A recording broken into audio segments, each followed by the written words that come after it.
ഇന്ന് ചില പേഷ്യൻസ് വന്ന് പറയാറുള്ള പ്രധാനപ്പെട്ട ഒരു കോമൺ ആയിട്ട് കാണുന്നൊരു കേസാണ് ക്രോണിക് ഫാറ്റിക് സിൻഡ്രോം. അതായത് പേഷ്യൻസ് പറയും, ഡോക്ടറെ എത്ര റെസ്റ്റ് എടുത്തു കഴിഞ്ഞാലും ഉറങ്ങിപ്പോവാണ് ഡോക്ടർ, ചാരി നിന്നാൽ പോലും ഉറങ്ങിപ്പോവാണ്. അപ്പോൾ അതിൻ്റെ ഏറ്റവും പ്രധാനപ്പെട്ട കാരണങ്ങൾ എന്താണെന്ന് നോക്കാം. ഞാൻ ഡോക്ടർ സയ്യിദ് മുഹസിൻ. ഇന്ന് നമ്മൾ പരിശോധിക്കാൻ പോണ നേരത്തെ പറഞ്ഞതുപോലെ ക്രോണിക് ഫാറ്റിക് സിൻഡ്രോത്തിൻ്റെ ഏത് സമയത്തും ഉറക്കം തൂങ്ങി നിൽക്കുന്നതിൻ്റെ കാരണങ്ങളാണ്. പ്രധാനമായിട്ടും ക്രോണിക് ഫാറ്റിക് സിൻഡ്രോം എന്ന് പറയുന്നത് രണ്ട് തരത്തിലാണ്. ഒന്ന് അക്യൂട്ട് ആൻഡ് ക്രോണിക്. നമുക്കെല്ലാവർക്കും അറിയണതുപോലെ അക്യൂട്ട് എന്ന് പറഞ്ഞാൽ വളരെ ഷോർട്ട് ടൈം കൊണ്ട് സംഭവിക്കുന്നത്. ഈ അക്യൂട്ട് ക്രോണിക് ഫാറ്റിക് സിൻഡ്രോത്തിന് കൃത്യമായിട്ടുള്ള ഏറ്റവും പ്രധാനപ്പെട്ട ഒരു കാരണമാണ് വൈറൽ ഫീവർ. ഉദാഹരണത്തിന് വൈറൽ ഫീവർ വന്നു കഴിഞ്ഞാൽ അത് കുറച്ച് കാലത്തേക്ക് ബോഡിയുടെ ഹെൽത്ത് മെയിൻറ്റെയിൻ ചെയ്യാൻ കുറച്ച് സമയം എടുക്കും. അതുവരെ ബാക്കിയുള്ള എല്ലാ വർക്ക് എന്തായിരിക്കും, കുറച്ചൊന്ന് സ്ലോ ആയിരിക്കും.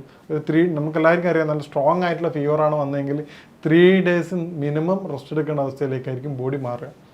അതിനുശേഷം നോർമലി അത് ചേഞ്ച് ആവാറുണ്ട്. രണ്ടാമത്തെ ഒരു പ്രശ്നം എന്ന് പറഞ്ഞാൽ ചില ഫങ്ഷൻസ് 2-3 days ട്രിപ്പൊക്കെ പോയി കഴിഞ്ഞാൽ രാത്രി ഉറങ്ങാതിരുന്ന് കഴിഞ്ഞാൽ, മാരേജ് ഫംഗ്ഷൻ ഉണ്ടെങ്കിൽ ഉറങ്ങാൻ പറ്റാത്തൊരവസ്ഥ, അതിൻ്റെ ഒരു ബുദ്ധിമുട്ട് എന്ത് ചെയ്യും, 2-3 days ഉണ്ടാവും. ഈ വളരെ ഒരു റീസൺ ബേസ്ഡുള്ള സാധനങ്ങൾ വളരെ ഷോർട്ട് ടൈം കൊണ്ട് തന്നെ അത് ബോഡി റിക്കവർ ചെയ്തിട്ട് നോർമൽ സ്റ്റേജിലേക്ക് മാറും.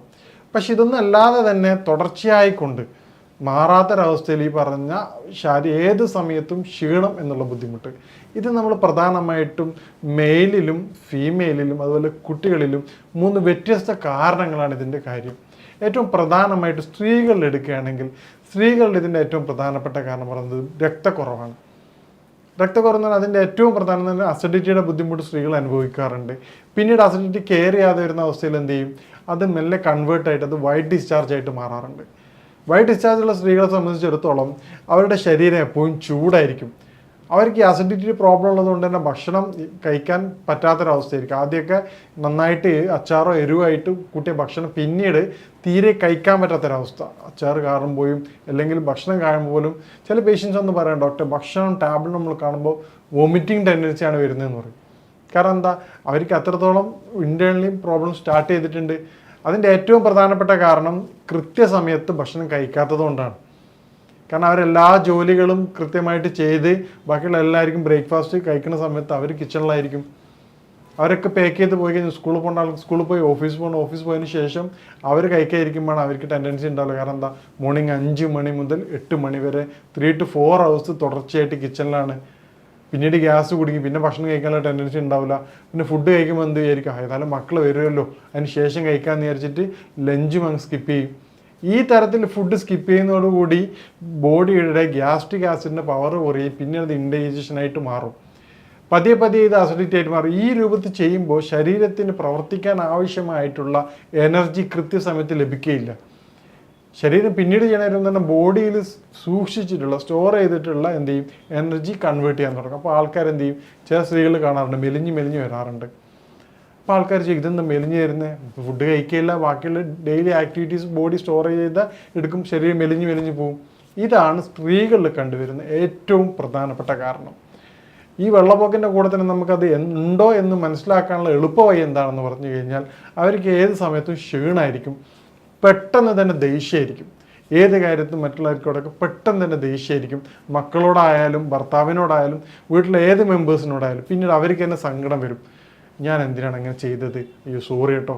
അപ്പോൾ ഭർത്താവിൻ്റെ കുട്ടിയാണ് കൺസൾട്ടിങ് എന്ന് പറയുമ്പോൾ അവർ ചിരിക്കും, ഡോക്ടർ 100% കറക്റ്റ് എന്ന് പറയും. പിന്നീട് അവർക്ക് പ്രശ്നമാണ്, നമ്മൾ കുളിക്കുന്ന സമയത്തൊക്കെ ബോഡിയിലെ തണുപ്പ് യാതൊരു വിധ കാരണവശാലും കൺട്രോൾ ചെയ്യാൻ പറ്റാത്ത അവസ്ഥ. അവർക്ക് എന്താണെന്ന് പറഞ്ഞു കഴിഞ്ഞാൽ, അവർക്ക് ഈ പറഞ്ഞ ചൂടാണ്, ഫാൻ നിർബന്ധമാണ്. പക്ഷേ ഫാൻ ഇട്ട് കഴിഞ്ഞാൽ എന്ത് ചെയ്യും, ഉടനെ ഒതുക്കേണ്ട ഒരവസ്ഥ. ഏത് സമയത്തും തളർച്ചയായിരിക്കും. കാരണം എന്താ, BP പേഷ്യൻസ് ഡോക്ടറുടെ അടുത്തൊക്കെ സമയത്ത് പോകുമ്പോൾ അല്ലെങ്കിൽ ഏത് ബൈസ്റ്റാൻഡേഴ്സ് പോകുമ്പോൾ BP നോക്കുന്ന സമയത്ത് BP എപ്പോൾ ലോ ആയിരിക്കും. കാരണം എന്താ, HB കുറവാണ്. ഇതാണ് ഇതിൻ്റെ കോമൺ ആയിട്ടുള്ള സിംറ്റം. ഈ കാരണങ്ങൾക്ക് നിങ്ങൾ കൃത്യമായിട്ട് പരിഹാരമായിട്ട് മെഡിസിൻ എടുത്തിട്ടില്ല എങ്കിൽ ഈ പറഞ്ഞ ബുദ്ധിമുട്ട് ഇനിയും കൂടി വരികയുള്ളൂ. വളരെ എളുപ്പം മെഡിസിൻ എടുക്കണം, വളരെ എളുപ്പം പൂർണ്ണമായിട്ട് മാറ്റിയെടുക്കാവുന്ന അവസ്ഥയാണ് സ്ത്രീകൾ കാണുന്ന അസിഡിറ്റിയുടേതും അതുപോലെ വൈറ്റ് ഡിസ്ചാർജിൻ്റെ പ്രശ്നം. ഇനി അതിൻ്റെ പരിഹാരങ്ങൾ നമുക്ക് അവസാനം വിശദമായിട്ട് പറയാം. ഇനി കുട്ടികളുടെ കാരണമാണ്. കുട്ടികളെ മറ്റൊരു വീഡിയോ വിശദമായിട്ട് പറഞ്ഞിരുന്നു. കുട്ടികൾ ചില പേരൻസ് പറയാറുണ്ട്, ഡോക്ടറെ കുട്ടി ഇതുവരെ ഓക്കെ ആയിരുന്നു, സ്കൂൾ സ്റ്റാർട്ട് ചെയ്തതിന് ശേഷമാണ് കുട്ടിക്ക് ഈ ബുദ്ധിമുട്ടൊക്കെ കാണുന്നത്. നേരത്തെ പറഞ്ഞാൽ കുട്ടി സ്കൂൾ സ്റ്റാർട്ട് ചെയ്യുമ്പോൾ എന്താണ്, ബസ് വരുന്നതിന് മുന്നേ ഒരു ഹാഫ് ആൻ അവർ അല്ല 1 അവർ മുമ്പാണ് കുട്ടിയെ വിളിക്കുക. പിന്നീട് ഒരു യുദ്ധം പോലെയാണത്. ഒരു 1 അവറിനുള്ളിൽ കുട്ടി ഫുഡ് പാക്ക് ചെയ്ത് ബാഗും യൂണിഫോമും ഒക്കെ അടക്കം വെഹിക്കിളിന് മുന്നിലുണ്ടാവും.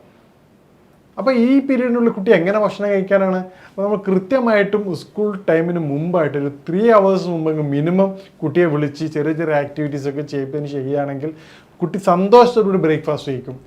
ഈ നേരത്തെ പറഞ്ഞ ഒരു ഹാഫ് ആൻ അവർ 1 അവർ മുമ്പ് എണീക്കുന്ന കുട്ടിക്ക് യാതൊരു കാരണവശാലും ബ്രേക്ക്ഫാസ്റ്റ് കഴിക്കാൻ പറ്റില്ല. കുട്ടി എംപ്റ്റി സ്റ്റൊമക്കായിട്ടാണ് പോവുക. പിന്നെ കുട്ടിക്ക് സ്നാക്സ് ആയിട്ട് കൊടുത്ത സാധനം എന്തായിരിക്കും? ബേക്കറി ഐറ്റംസ് ആയിരിക്കും, ബിസ്ക്കറ്റോ അല്ലെങ്കിൽ വല്ല ക്രീമോ കേക്കോ ആയിരിക്കും. അത് കഴിക്കുന്നതോടുകൂടി എന്തായി, ആർട്ടിഫിഷ്യൽ സ്വീറ്റ്നർ കൊണ്ട് കുട്ടിക്ക് വിശക്കൂല. കുട്ടി ഉച്ചക്കത്തെ ലഞ്ച് ആരും കാണാതെ എന്ത് ചെയ്യും, വേസ്റ്റ് ബിന്നിൽ തട്ടിയിട്ട് തിരിച്ചു പോരും വീട്ടിൽ. അപ്പം പാരൻസിനെ സംബന്ധിച്ചിടത്തോളം എന്താണ്, കുട്ടി കൃത്യമായിട്ട് ഭക്ഷണം കഴിക്കുന്നുണ്ട്. ടീച്ചർ എല്ലാ കുട്ടികളെയും കെയർ ചെയ്യാൻ പറ്റുമോ? ഒരിക്കലും ഇല്ല. പിന്നീട് കുട്ടി വീട്ടിൽ വന്നു കഴിഞ്ഞാൽ വീണ്ടും ആ എംപ്റ്റി സ്റ്റൊമക്കാണ്, കുട്ടിക്ക് ഗ്യാസ് തുടങ്ങി ഫുഡ് കഴിക്കാൻ പറ്റില്ല. അപ്പോൾ ആ കുട്ടിയുടെ ഡെയിലി പണ്ടത്തെ ലെവലിൽ നിന്ന് മാറിക്കൊണ്ട് തീരെ ഫുഡ് കൃത്യമായിട്ട് കഴിക്കാൻ പറ്റാത്ത അവസ്ഥയിലേക്ക് മാറും. പിന്നീട് എന്ത് ചെയ്യും, വയറുവേദന സ്റ്റാർട്ട് ചെയ്യും, കുട്ടിക്ക് വോമിറ്റിംഗ് ടെൻഡൻസി വരും. ഏത് ഭക്ഷണം കഴിച്ചാലും വയറുവേദനയാണ്. ഡോക്ടറെ കുട്ടി കൃത്യമായിട്ട് ഭക്ഷണം കഴിക്കുന്നില്ല, എന്ത് ഭക്ഷണം കഴിച്ചാലും അവന് വയറുവേദനയാണെന്ന് പറയും. ഇതിൻ്റെ കാരണം നമ്മൾ കണ്ടെത്താതെ ട്രീറ്റ് ചെയ്തുകൊണ്ട് യാതൊരുവിധ കാര്യമില്ല. അപ്പോൾ എന്താണ് അതിൻ്റെ കാരണം എന്ന് മനസ്സിലാക്കുക. കോമൺ ആയിട്ട് കണ്ടുവരുന്ന ഇഷ്യൂ ഇതാണ്. ഇത് നിങ്ങൾ ക്ലിയർ ചെയ്യുകയാണെങ്കിൽ കുട്ടികൾ നിങ്ങൾക്ക് തന്നെ ശ്രദ്ധിച്ചാൽ മനസ്സിലാവും. കൃത്യം രാവിലെ ഒരു 1 week നിങ്ങൾ കുട്ടിയെ വിളിക്കുക ഒരു 3 hours മുമ്പ്. മറ്റേതൊന്ന് കമ്പയർ ചെയ്ത് നോക്കുക. കുട്ടി 100% ആക്റ്റീവ് ആയിരിക്കും അപ് ടു സ്കൂൾ വിട്ട് വരുന്നവരെ. മറ്റേ കുട്ടി എങ്ങനെയാണ്, സ്കൂൾ വിട്ട് വന്നാൽ തന്നെ ഒരുപാട് പ്രയാസങ്ങളും ദേഷ്യവും പരിവേഷവും വെറുതെ കിടന്ന് എന്താണ് പ്രശ്നങ്ങൾ സൃഷ്ടിച്ചുകൊണ്ടിരിക്കും. മറ്റേത് വളരെ ഹാപ്പി ആയിരിക്കും. അമ്മ സ്കൂളിൽ ഇന്ന കാര്യങ്ങൾ നടന്ന് വളരെ ആക്റ്റീവായിട്ട് കാര്യങ്ങൾ പറയാം, ഇന്ന് ഹോംവർക്കൊക്കെ. മറ്റേത് ഒരു പ്രത്യേക പ്രഷറായിട്ടാണ് ഉണ്ടാവുക. ഇനി ഇത് പുരുഷന്മാരിലേക്ക് കാണുമ്പോൾ ഇന്ന് പുരുഷന്മാരിൽ ഈ പ്രയാസം കൂടുതലായിട്ട് കണ്ടുവരുന്നുണ്ട്. ഈ പ്രയാസം കണ്ടുവരുന്നതിൻ്റെ ഏറ്റവും പ്രധാനപ്പെട്ട കാരണം ഫിസിക്കൽ ആക്ടിവിറ്റീസിൻ്റെ കുറവാണ്. ഫിസിക്കൽ ആക്ടിവിറ്റീസ് കൃത്യമായിട്ടില്ലെങ്കിൽ, നമ്മൾ എല്ലാ വീഡിയോയിലും പറയുന്നതാണ് 6 essential തിങ്സ് ആയിട്ടുള്ള, അതിൽ ഏറ്റവും പ്രധാനപ്പെട്ടുള്ളത് നമ്മുടെ ബോഡി മൂവ്മെൻറ്റ് സെൻറ്റർ അപ്പോസ്റ്റ്. അതായത് കൃത്യമായിട്ടുള്ള ബോഡി ഒരു മണിക്കൂറെങ്കിലും മിനിമം നന്നായി ചുരുങ്ങിയത്. ഇന്നത്തെ കാലത്ത് ബൈക്കാണ് എല്ലാവരും യൂസ് ചെയ്യുന്നത്, കാറാണ്. ട്രാവലിംഗ് ബാക്കിയുള്ള നേരിട്ടുള്ള വാക്കിംഗ് വളരെ കുറവാണ്. നമുക്ക് കയ്യിലൊക്കെ സ്മാർട്ട് വാച്ച് ഉണ്ട്, നമുക്കത് ചെക്ക് ചെയ്താൽ മനസ്സിലാവും ഒരു ദിവസം ഞാൻ എത്ര നടന്നു എന്നുള്ളത്. അതേ അവസ്ഥയിൽ നമ്മൾ മൊബൈലിൽ വേറൊരു ആപ്പുണ്ട്. ആപ്പ് ഉപയോഗിച്ച് നമുക്ക് കഴിച്ച ഫുഡിൻ്റെ കലോറി കാൽക്കുലേറ്റ് ചെയ്യാൻ പറ്റും. നിങ്ങൾക്കത് മനസ്സിലാവും എത്ര കാലം നിങ്ങൾ കഴിച്ച ഒരു സ്നാക്സിൻ്റെ യൂട്ടിലൈസേഷൻ പോലും നിങ്ങളുടെ നടത്തത്തിൽ ആ ദിവസം ഉണ്ടായിട്ടുണ്ടാവില്ല. അപ്പോൾ ഈ തരത്തിൽ ഇംബാലൻസിങ് വരും. നമ്മൾ കഴിക്കുന്നത് ഹൈ കലോറി ഫുഡും അവിടെ യൂട്ടിലൈസ് ചെയ്യാൻ പറ്റാത്തൊരവസ്ഥയും വരിക. ഇത് ബോഡിയിൽ വളരെ പതിയെ എന്ത് സംഭവിക്കും, നമ്മൾ പറയാറില്ല പണ്ടൊക്കെ പിത്തം പിടിച്ച് ശരീരമാണെന്ന് പറയും. കാരണം എന്താ, ഒരു വർക്കും ചെയ്യാതെ വെറുതെ ഇരിക്കും. ആ രൂപത്തിൽ ഇരിക്കുന്ന സമയത്ത് എന്ന് പറഞ്ഞു കഴിഞ്ഞാൽ സർക്കുലേഷൻ ബോഡിയുടെ എല്ലാ ഭാഗത്തും ബ്ലഡ് സർക്കുലേഷൻ എത്താതെയും ഫുൾ ടൈം ഒരു മടിയനായിട്ട് മാറുകയും ചെയ്യും.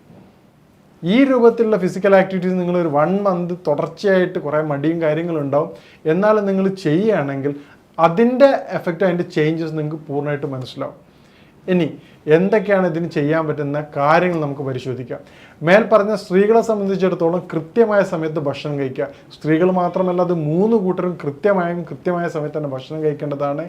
ഏറ്റവും ഫലപ്രദമായിട്ട് ഒന്നാണ് എന്ത്, apple beetroot juice. Apple beetroot carrot juice, ABC juice എല്ലാവർക്കും അറിയണത് പോലെ തന്നെ അത് നൈറ്റ് കോമൺ ആയിട്ട് കുടിക്കുകയാണെങ്കിൽ അത് നല്ല ഫലം ചെയ്യും. അത് ചെറുതായിട്ടൊരു അസിഡിക് പ്രയാസം ഉണ്ടാവാൻ കാരണമുണ്ട്. അപ്പോൾ എന്ത് ചെയ്യുക, ഒരു കഷ്ണം ഇഞ്ചിയും കൂടി അതിൽ ഏഡ് ചെയ്യുകയാണെങ്കിൽ അത് ഗ്യാസ്ട്രിക് ആയിട്ടുള്ള യാതൊരു ബുദ്ധിമുട്ടുണ്ടാക്കിയില്ല. അതോടൊപ്പം തന്നെ ആംലയുടെ ജ്യൂസ്, നെല്ലിക്കയുടെ ജ്യൂസ്. കുട്ടികൾക്കാണെങ്കിൽ നെല്ലിക്ക ജ്യൂസ് കഴിക്കാൻ പ്രയാസം എന്ത് ചെയ്യുക, തേൻ നെല്ലിക്ക, വീട്ടിൽ തന്നെ നെല്ലിക്ക വാങ്ങിയിട്ട് തേനിലിട്ട് കൊടുക്കുക. അത് വളരെ എഫക്റ്റീവാണ്. കുടിക്കുന്ന ഭക്ഷണത്തിൻ്റെ കൂടെ ഒരു നുള്ള് ചുക്ക് ചേർത്ത് കഴിഞ്ഞാൽ കുട്ടികൾക്കൊന്നും, ചുക്കിൻ്റെ ഏറ്റവും വലിയ ഇമ്പോർട്ടൻറ്റ്, ചുക്ക് എന്ന് പറഞ്ഞാൽ ഡ്രൈ ജിഞ്ചറാണ്. അതിൻ്റെ ഏറ്റവും വലിയ പ്രത്യേകത അത് ടേസ്റ്റസ് ആണ്. ഇഞ്ചിയുടെ പോലെ ഡയറക്റ്റ് ടേസ്റ്റ് ഉണ്ടാവും. അപ്പം നല്ല കുട്ടിക്ക് അതിൻ്റെ രുചി അറിയാതെ തന്നെ ദഹന പ്രക്രിയ എളുപ്പമാവാൻ സഹായിക്കും. ഇതുപോലെ തന്നെ കൊണ്ടുപോകുന്ന വെള്ളം പറ്റുകയാണെങ്കിൽ പതിയെ ജീരകമുള്ളാക്കി മാറ്റുക, അളവ് കുറച്ചുകൊണ്ട്. അതും ഡൈജഷനെ വളരെ എളുപ്പം സഹായിക്കുന്നതാണ്. പറ്റുകയാണെങ്കിൽ ജ്യൂസുകൾ, ഇപ്പോൾ മോർണിംഗിൽ മാതള നാരങ്ങ വാങ്ങാൻ സാമ്പത്തികമായിട്ട് കഴിയുന്ന വ്യക്തികളാണെങ്കിൽ ദിവസവും ഈ പ്രയാസമൊന്നും ദിവസവും 1 ഗ്ലാസ് എല്ലാവരും അനാർ ജ്യൂസ് കുടിക്കുന്നത് വളരെ ഫലപ്രദമാണ്. ഈ കാര്യങ്ങൾ നിങ്ങൾ ശ്രദ്ധിക്കുകയാണെങ്കിൽ, ഈ കാര്യങ്ങൾ ഒരു 2 വീക്സ് നിങ്ങൾ ഫോളോ ചെയ്യുകയാണെങ്കിൽ നിങ്ങൾക്ക് തന്നെ അത് കമ്പയർ ചെയ്യാൻ പറ്റും എന്തൊക്കെയാണ് അവസ്ഥ എന്നുള്ളത്. ആദ്യം ഏതായിരുന്നു സ്റ്റേജ്, ഇപ്പോൾ എന്തായിരുന്നു എന്നുള്ളത്. എന്നിട്ടും നിങ്ങൾക്ക് ഈ ചേഞ്ചസ് വരുന്നില്ലെങ്കിൽ നിങ്ങൾ നിർബന്ധമായിട്ടും ഒരു ഡോക്ടറെ അഡ്വൈസ് തേടേണ്ടതാണ്. നമ്മൾ ബാക്കിയുള്ള ടെസ്റ്റും കാര്യങ്ങളും ഇൻവെസ്റ്റിഗേഷൻ ചെയ്യേണ്ടതാണ്. അപ്പോൾ ഈ കാര്യങ്ങൾ ശ്രദ്ധിക്കുന്നതുകൊണ്ട് നമുക്ക് ഈ പ്രയാസം പൂർണ്ണമായിട്ട് മറികടക്കാവുന്നതാണ്. ഇനി മറ്റൊരു വിഷയവുമായിട്ട് കാണാം. നന്ദി.